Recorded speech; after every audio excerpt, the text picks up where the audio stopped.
Welcome to Baptist Bridges, a podcast by the Canadian Baptists of Ontario and Quebec. We will explore a variety of topics that we trust will be meaningful to people and churches around the world. We're glad you're here. Hello, everyone, and welcome to episode 6, season 1 of Baptist Bridges, our podcast for our CBOQ family here in Ontario and Quebec, Canada.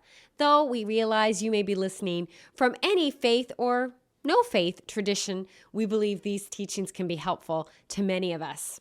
As I said, this is episode 6 and the final episode of our first season, but we look forward to returning in January with more topics. And we'd love to hear from you about what you have found helpful or things that you think would be valuable for us to discuss in the future.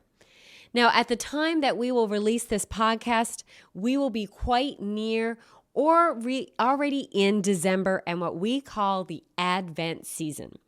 Advent is the season in the Christian calendar leading up to Christmas. And as we thought of this time and the reality of when many would be listening, we recognize what a very busy season this is for pastors and ministry leaders, let's be honest, for everyone. So this podcast is called Christmas is for Pastors Too, or insert any ministry leader there, tips for ministry leaders to enjoy the busiest time of year. And for our guest today, we have a congregant from one of our churches, from Mount Hamilton Baptist Church. Sharlene attends there with her family. Her name is Sharlene MacLennan.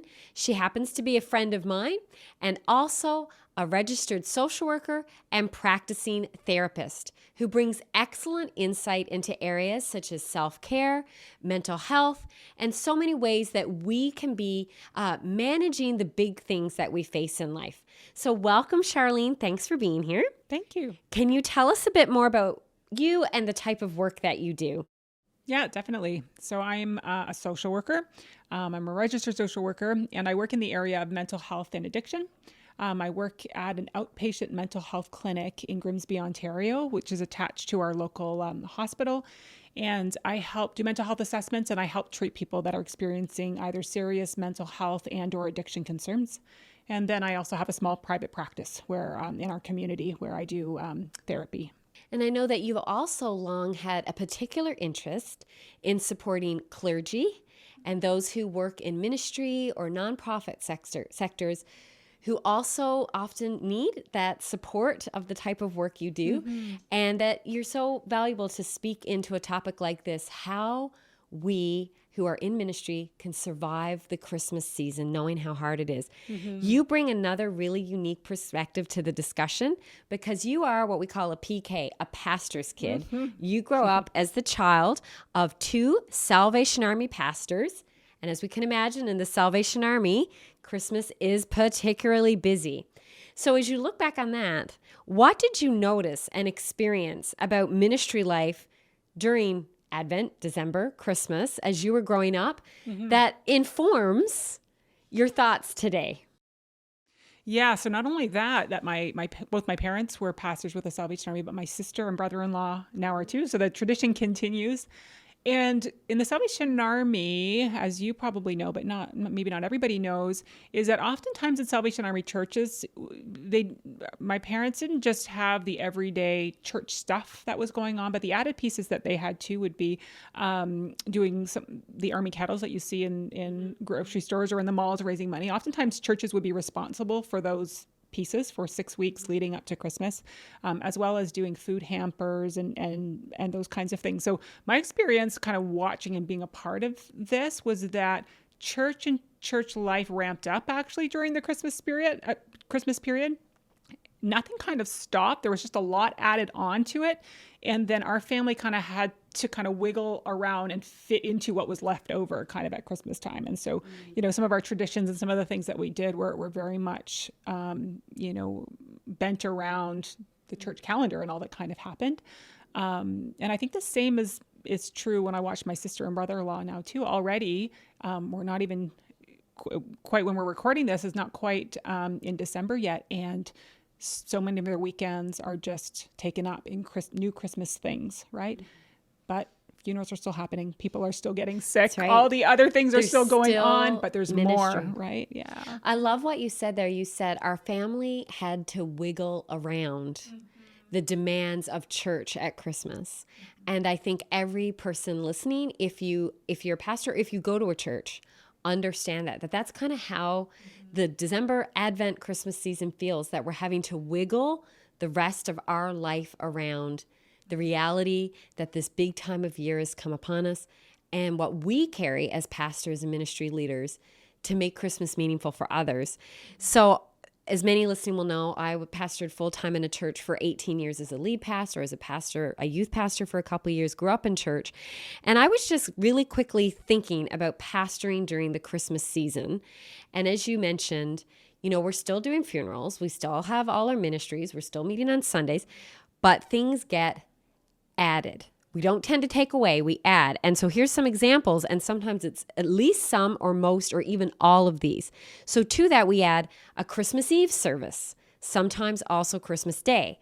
And the Christmas Eve service is one that a lot of people have a lot of feelings they want to make about and they want to make special. We add perhaps special readings like Advent readings and candle lightings. We add writing Christmas cards for the congregation, hosting Christmas dinners or parties for the congregation.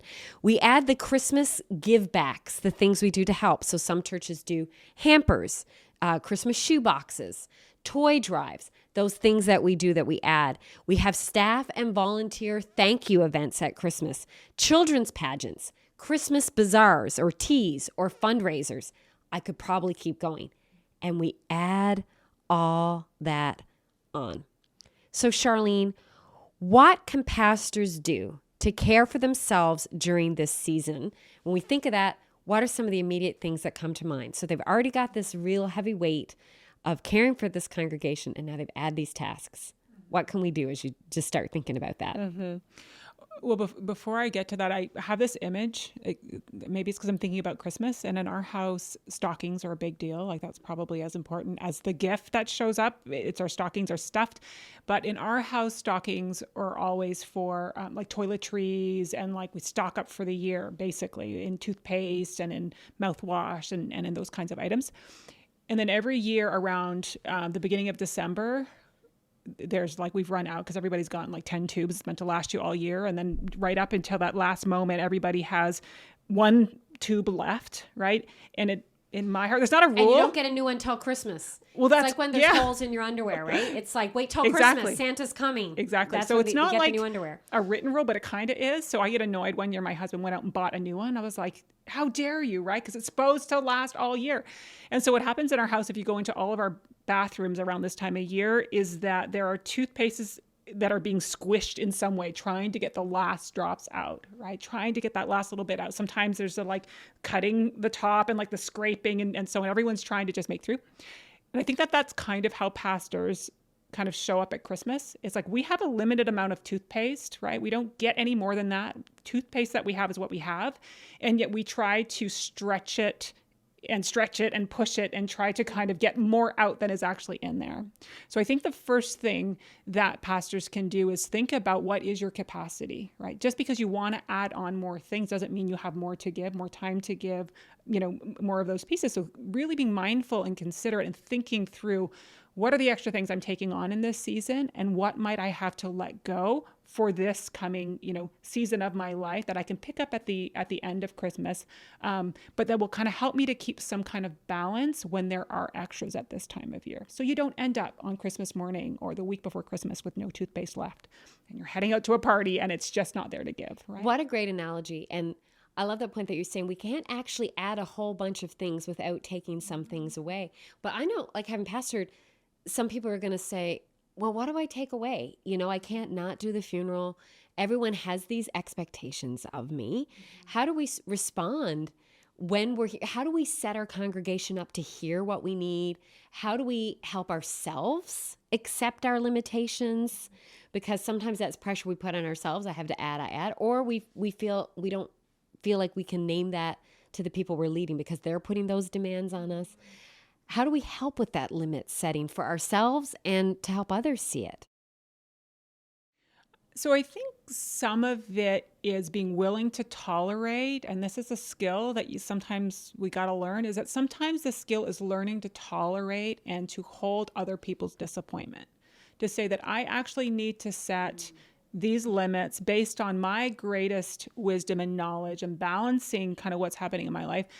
And we need to have the courage to say, and right now it's a no, right? That these things, even though it means that a group of people, maybe aren't going to get what they want in that moment, that as pastors, we're not just seeing the one group or the one person or individual. We have to keep an eye on the flock, right? And so sometimes that means needing to say no and setting limits that some people don't like. And the skill is actually not in getting other people to do anything different. It's to be able to tolerate the discomfort with having people not happy with the wise decisions that we're making. I mean, I'm hearing you say that, and I am feeling it all. Like, I just want to repeat that, right? We have to learn to live with others' disappointment. I'd love to hear more about that, not just at Christmas, but the reality that we will live with that sense that maybe there wasn't enough of us. I know that, again, when I think back to what was stressful when I was pastoring was when I realized that I felt responsible for so many people's Christmas experience. And I know a lot of pastors will go, yeah, I've had these conversations. So they come up and you even do something as simple as say, oh, we're not having the roast beef dinner this year. Oh, but if I don't have the roast beef dinner, I feel like I didn't have Christmas. That's my favorite tradition. Or they'll say, oh, you're not having the roast beef dinner.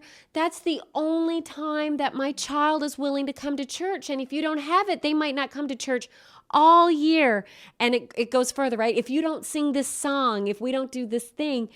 And when we're trying to balance what's effective, what we need, what we can manage, we're also carrying this huge sense of burden.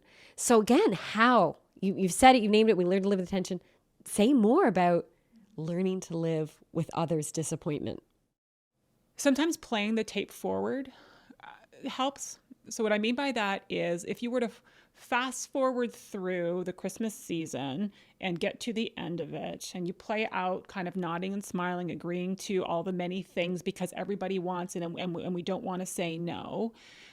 At the end of that season, with the sacrifices you've made as a leader, and you ask yourself, when I look back and rewind the tape, was it worth it?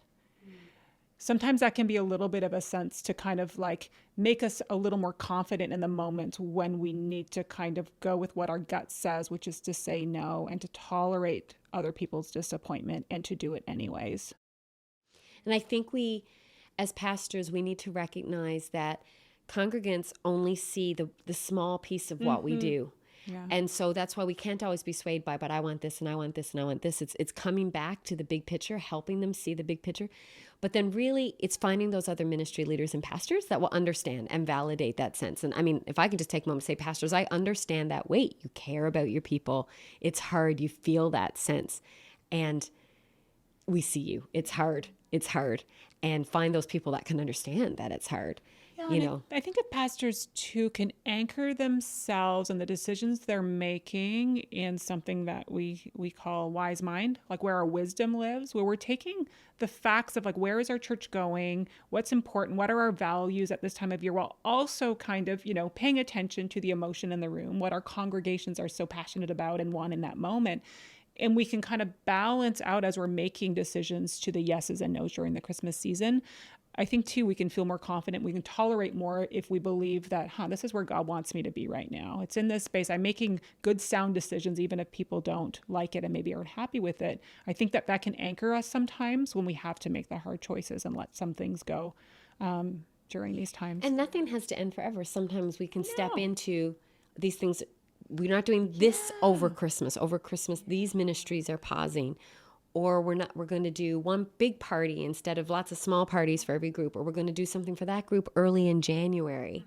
I know that our ministerial, we used to always try to fit a party in December, and then we started doing after Christmas, we'd have something, because that was when everyone was actually available and ready to just enjoy being together, and one of our pastors would host us at their house. And so sometimes it's thinking, I think, out of the box a bit too, that how things can look. Now, you named, again, the pressure we feel as we talk to people, the external pressure. What about the internal pressure? Maybe that pressure is not coming from anyone else. Everyone's saying, no, pastor, do what you need to do. They're not saying it, but they're not putting that pressure. But we're putting it on ourselves. We want to care for every person that needs an extra hand at Christmas. We want to make sure we're holding on to all those traditions. In general, and not just at Christmas, as therapists, how do we live with those internal struggles, that over responsibility? I hear that so much in the work I do, that when people kind of show up and we're working through things, I call them the shoulda, coulda, wouldas. It's like, I should do this, right? I have to do this. And sometimes like, why should you do this, right? Sometimes just asking, who's putting that pressure on you? And oftentimes it comes back to, well, nobody's asking for it. I just feel like I should, right? Like it's my responsibility. And sometimes it's like, who else can carry this with you? Is it all on you? Sometimes we have kind of misbeliefs about kind of the reality of our situation. And when we don't kind of examine where our shoulds are, sometimes we end up taking things on that actually aren't ours to hold. And I think guilt is a big part of what can hold us to that, right? Is if I don't do it, who's going to do it? And as pastors, I think that you can hold a lot of responsibility when it comes to the people you're caring for. And I think that when that's healthy, it's beautiful. When it's unhealthy, I think that pastors sacrifice themselves and their mental health and their well-being for the sake of the really good things they're trying to do. But there's a better way to do it, right? And reflecting on who says should, right? Is this of God? Is this from my wise mind? Is this coming from wisdom, or is this coming from some other place, right? Baggage from our childhood or internal pressures that society tells us that are kind of influencing our decisions. And then we can kind of have a different response if we're like, that actually isn't based on wisdom. Maybe it's not based on truth. Maybe it's not based on wise-minded decisions. And then what do I do about that? And if it's guilt motivating it, and we're like, guilt isn't justified here. I do a lot of helping, and we are doing our part in our community and with our congregation. If guilt isn't justified, the solution isn't to continue doing the thing to avoid feeling guilt. It's actually to have our shoulders back, chin up, and to approach our day and the activities we are doing not acting as though we're guilty. We're doing a lot. I can't imagine there are any pastors out there that aren't doing more things over the Christmas holidays, some more than others. And so there's nothing to feel ashamed and guilty about when we do say no to the one or two things, or we stay within the box that we can handle, thinking through on January 1st when we wake up and it's all over. Are we still intact, and are we still, not burnt out and not overwhelmed that it takes, all of January just to come back from it? Mm-hmm. It's so interesting when you said, what is it about that leads us when we do things out of guilt? And it's because, if we do it, then we stop feeling guilty instead of learning to really look and say, is this what God has for me to do? And I actually learned that one December 23rd, a few years ago. And there was a lady who had attended our church very briefly when I started. I was there for 18 years. I'd been at the church probably 16 years at this point.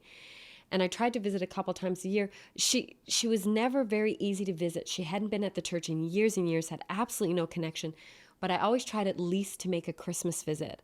And I remember this particular December 23rd fitting in this Christmas visit, and it was as unpleasant as always. God forgive me. She's since gone to be with the Lord. But, it was just constant, why aren't more people coming to see me? Why this? Why this? Why not? Why not? Why not?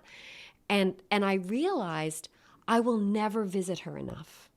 I had this moment of going, I will never visit her enough that she goes, thank you, Leanne. Now, it doesn't mean I stopped visiting. And I went out and I thought, then why do I keep doing this?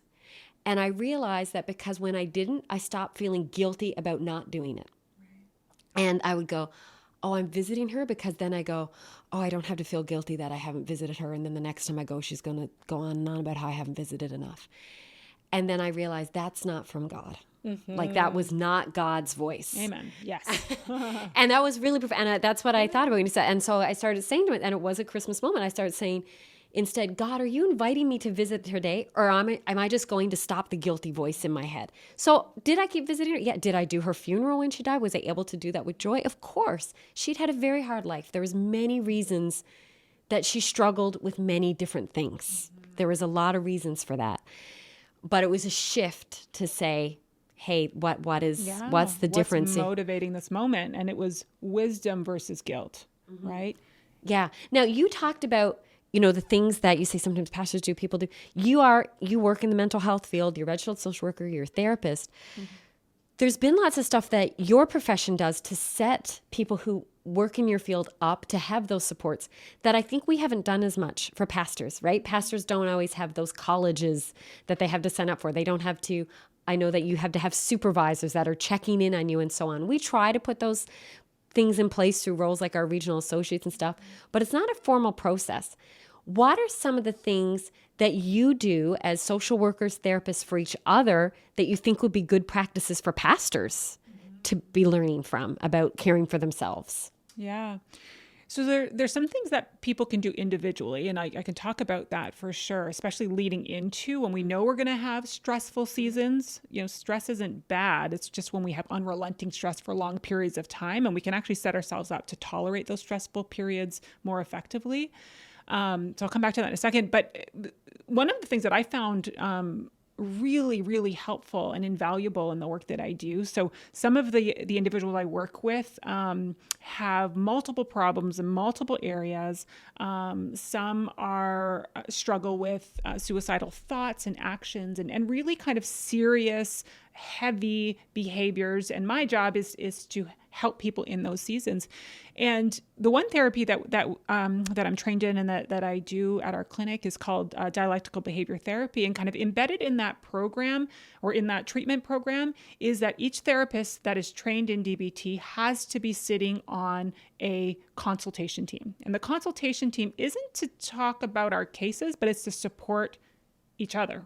Right? So every week, and you've got to show up every week, we take an hour and a half of our time where we come together to basically say, how are you doing? Right? When you are working in the trenches and you're feeling overwhelmed and the weight that you carry with the problems that we hear and we're trying to work on, and we can feel overwhelmed and we can feel guilty about we're not doing enough. And people are, is we come together and we call it therapist for the therapist. Right? Is we check in with each other. How's it going?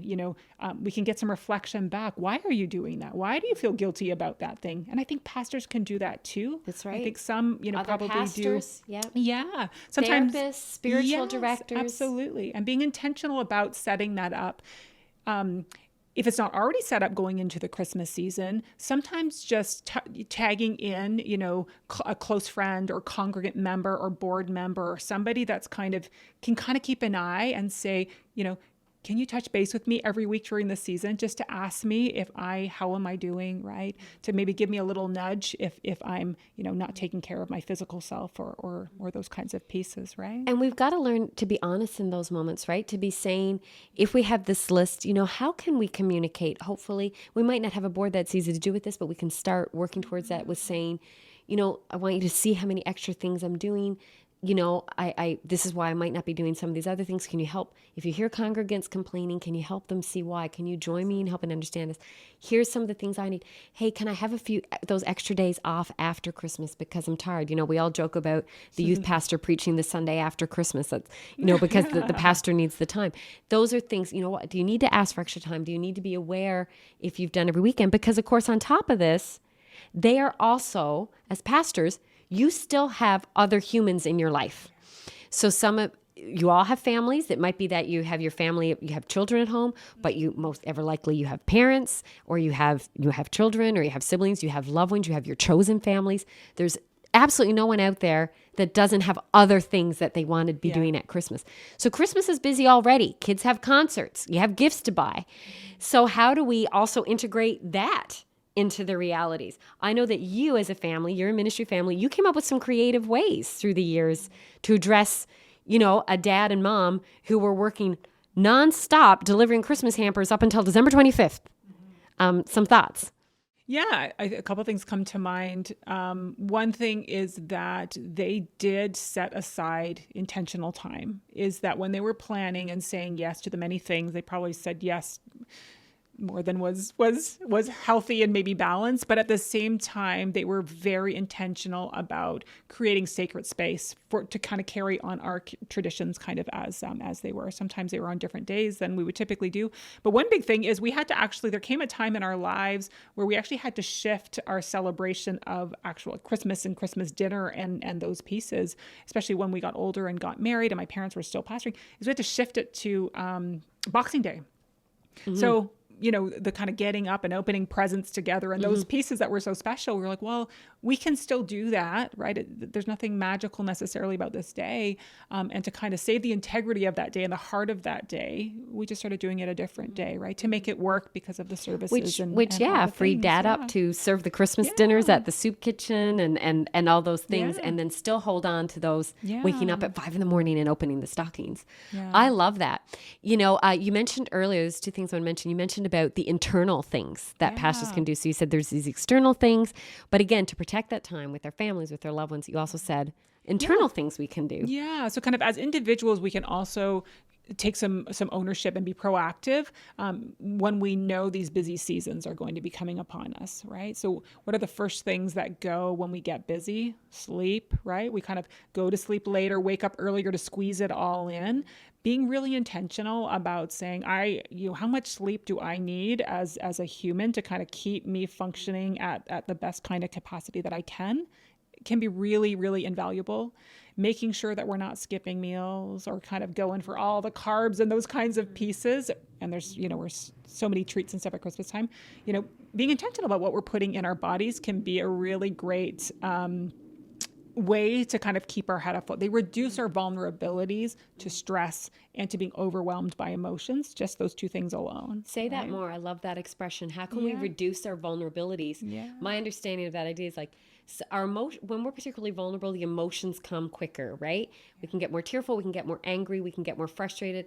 That congregant that normally maybe a little bit of extra grace required, all of a sudden we're really noticing them because of this term you use.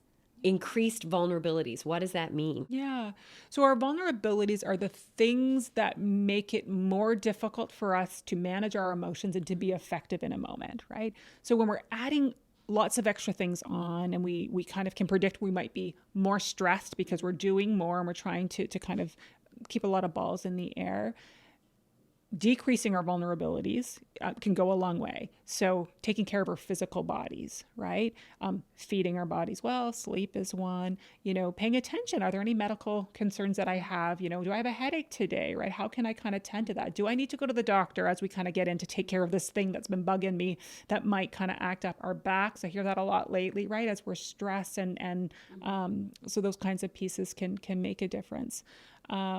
Making sure we just get moving in the day decreases our vulnerabilities and helps us to manage stress better. And I know that adding on more exercise during the season seems impossible, but it doesn't have to be going to the gym for an hour. It doesn't have to be going for a 2-hour walk. Get up from your desk and walk around. Get up on your desk. Absolutely. Just get outside. There is so much evidence that supports not just getting moving, but getting moving outside, right? If you have nature, a park where there's trees and so on, 5 or 10 minutes of just being outside and being mindful of your surroundings and getting your body moving, again, has a really big impact on our overall stress. And of course, we want to be sure that we're holding on to those spiritual practices that mean so much to us. So don't put our prayer life aside. Continuing to be coming back to God, remembering why we're doing this, doing the things that bring you joy in the season. Because as we talk about this, Christmas is for pastors too. You don't want to get to Christmas and be like, I miss Jesus, I miss the manger, all the things we're preaching about, right? Which can be so easy to do. I also find myself thinking about that. I wonder if sometimes as well, we have assumptions about what people want and need at Christmas. I wonder if as the church, we have such an opportunity to actually model something different and that maybe other people have the same longings we do for less. And again, I feel I learned this a couple years ago. You were actually a congregant at my church when we did this. And I was very tired going into Christmas. We had just had our church's 100th anniversary, and we had done a big hoopla at the end of November for that, and then boom, it's Advent. And so we actually called that Advent series, you might remember, we called it Slow Christmas. Mm-hmm. And we got up and we said, this year for Christmas, we aren't doing anything except Sunday mornings and our Christmas hampers. because normally we had 3 or 4 extra parties. We would do this carol service. We had all these other things. And each week, you might remember, we did shorter sermons. We took kind of moments to be quiet in the service. Throughout the sanctuary, I had placed these cards, and I said, these are gifts you can take throughout the year. And they were just symbolic, and they had things written in the cards. So one of them was like, not writing Christmas cards. Another one said, saying no when you need to. And it was like a reminder that you didn't have to do these things. And then we ended with what we called the lazy Christmas potluck. And it was the Sunday before Christmas. And the idea was, and the only rule was, you might remember this, I said, the only rule is you're not allowed to make anything homemade. Yes. Yeah. Or anything that takes effort. So you can buy it or you can bring leftovers. And everyone just brought like random, like half-eaten boxes, because the whole thing was, it has to be easy. And about half the church told me it was their favorite Christmas at Mount Hamilton. Yeah. Which is really fascinating. So in this world where everyone was like, do more at Christmas, Christmas, Christmas, it was like when they came to the church, instead of us adding to the busyness, it became a safe place. It became a place of saying, Now, I know some people look at that and go, well, you're missing your opportunity. Christmas is like a chance that we can do all these things. You have to weigh all that out. But for us in that season, it was interesting. So I wondered, after all these years, and that was actually my last Christmas at that church before I took on this role. After all the years of saying, everyone wants this, they have to have this, they'll be so upset if we don't have this, everyone actually said, oh, thanks for doing less. What are your thoughts on that idea that sometimes we can maybe be telling a narrative that's not like, what does it look like to check in? Do people actually want these things? Is it really needed? Do we have enough volunteers? Yeah, the why, right? Like, why are we doing this? Right? And I think in churches, we can get so caught in that, the tradition, because we do it, right? The roast beef dinner, well, we just have always done it, right? And asking, With the turkey dinner. Yeah, or whatever the dinner is. Yeah, I remember that year too, and it felt like a weight lifted, right? And it felt like that you as a pastor modeled to us that we could do that in other areas of our life as well, right? So I remember what I would typically do for the kids, teachers and stuff. I felt this great pressure to spend a lot of time and energy and kind of being really thoughtful around the gifts. And we appreciate our teachers, and we certainly want to help our kids to do that. That's important to us. And yet that year, I remember thinking, I don't need to do it this way. I can, cut down on the amount of time and energy that's going in and still send a really nice, thoughtful card that kind of says, we appreciate you. And it was because you modeled that, right, as a pastor, to say, we can do this different here. And we practice, I think, sometimes in church with how we do things and what's being modeled to us. And then I think when it's done right, that can be brought outside of there and we can do differently, right? I mean, it's a great question. What do we want to model to our congregation? What do we want them to take away in that season? Is it, you should do more, be busy. Often what we're trying to talk about and preach on is this thoughtful reflection, coming to the manger, not, missing Jesus, pushing him away from the inn, all those sermons that we preach. But then we don't always match that with how we're living during December as pastors. And I think that you were brave in that because it's going against what the world tells us we should be doing at Christmas and what other pastors are often doing. And I think it requires wisdom, but then also the willingness to say, I think this is what we need, and I'm going to go on forward and lead in this way and tolerate, again, like we said at the beginning, tolerate that some people aren't going to like it. And yet balancing those voices out. And what you heard at the end of that was, we needed that. Yeah, that was good. And such great support from, our the associate and other pastor on board at the time. And I'd love to thank you for your kindness. I wasn't fishing for compliments there. And I'd love to say, it was entirely about thinking what my congregation needed. A lot of it was because it was what I needed. And I was coming into December, and as was, our children's pastor and our associate pastor, and we were like, we're so tired. We actually can't do this year. It was just a year and a half out of COVID. We'd had this really busy fall with big celebrations.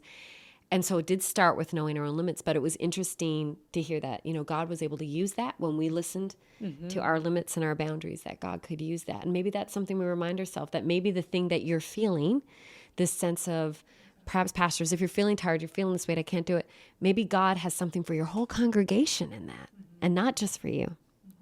Now, you often, I've heard you share in the past, and you talk about limits and boundaries and the importance of both and the difference between them. As we come to this season, I think setting boundaries and setting limits matter. What are the difference in those things? how do we do them? What can they look like in these seasons for our pastors and ministry leaders? Mm-hmm. Yeah. So I think a lot of people will be familiar with the term boundaries, right? Setting up boundaries kind of in our lives. Oftentimes it usually or often shows up kind of in relationships, like somebody is doing something that is harming me or hurting me in some way or I don't like. And, oftentimes we talk about setting up boundaries, like, I'm going to make some rules in this relationship so that I'm safer. And there's nothing wrong with that. Boundaries, though, when we think of the word boundaries, boundaries are kind of like fixed limits or like fixed rules, right? So in our house, we have boundaries, right? So I can't just decide to put in a pool that goes into my neighbor's desk because there's a boundary there, right? Just because I want something else, I can't push that back. It's fixed. Their boundary kind of sets, do not cross this line. Whereas limits are more flexible. So limits can be changed. And change based on the season and based on what the moment or what the season or what we're dealing with requires, right? So Christmas time, my limits might be a little bit tighter or it might be a little bit looser depending, and I can shape them up according to kind of what I need. So what you could do, for example, in October, sure, I can come visit you every week. Maybe Right. December, that's not as manageable. That's Is that right. what you mean Exactly. by that? Right. So I might need to say a few more no's right now because I'm taking on extra things. So I'm going to have some different limits, right? I'm going to say a few less yeses in these areas because I need to take on these other things. But the good news is in January, I will have a different capacity. So my limits might change again and I might say yes again, right?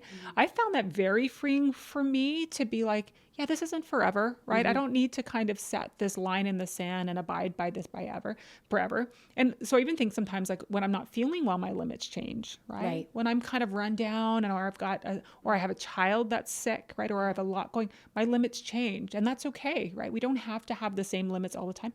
We don't have to have the same limits for every person we're with. As a pastor working with different people, we might have stricter limits. Like I don't go to see somebody the frequency that they want. I have different limits with them because they've crossed my limits, right? They're demanding more than I can give. So I set firmer limits with that person. But other people, they might be different, right? So there's a flexibility that goes there. The limits are meant to help us and to kind of support us wherever we are in that moment. And Christmas is a great time to say, I need to rethink where my limits are for this season, but they can always change, right? When we have more capacity. And it's so true. And I think if you've been in ministry a long time, I hope that you'll help those newer to ministry consider that we do have to have limits in this season. We do have to recognize what is going to be on us and what we may need to do differently. I was about 10 years in when I stopped making Christmas dinner. And neither my husband nor I, and many of you will know my husband was also a pastor, and I would realize that, I'd get to Christmas Eve, have a wonderful Christmas Eve, wake up Christmas Day, open the presents, and then I would crash hard. And it was okay to not make a turkey that day and make it the next day or the day after, which is what we started doing. And then what became funny, so I started saying,